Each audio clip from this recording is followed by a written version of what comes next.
So it looks like we've been way too distracted over the last week and a half, because did you guys know in Ohio last week there was a hazardous leak of a chemical named styrene due to an open valve on a train car that led to an emergency evacuation? So wait a minute, we have a toxic leak with a train involved in Ohio.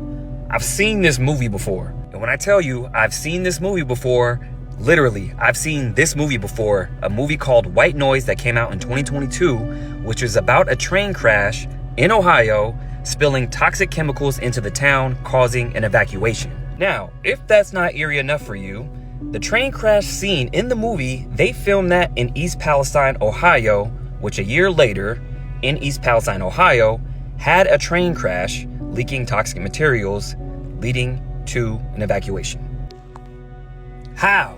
Not to mention that $600 million lawsuit in East Palestine just got appealed, so now they have to wait even longer to get their money. Now, isn't it a little odd that the New York Post posted this around the same time, saying hundreds of chemicals linked to breast cancer found in food packaging? Now, remember that chemical I just told you about called styrene? Well, that chemical is used for none other than plastic packaging and other plastic products, and it's been linked to cancer. It says here styrene is flammable and can be fatal if inhaled. Exposure to styrene can cause organ damage and inflamed lungs, and had a leak in 2005 in Cincinnati.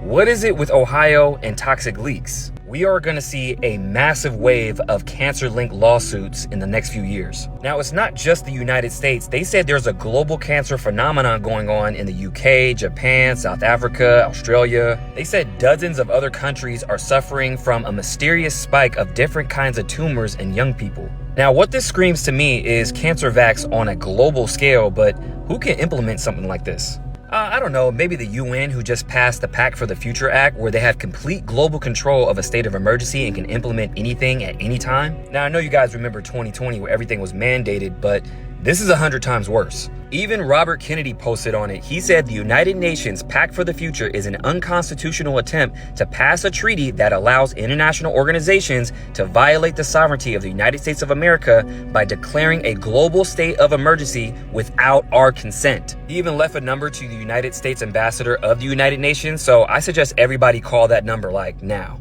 This is just another classic case of don't be distracted, stay sharp.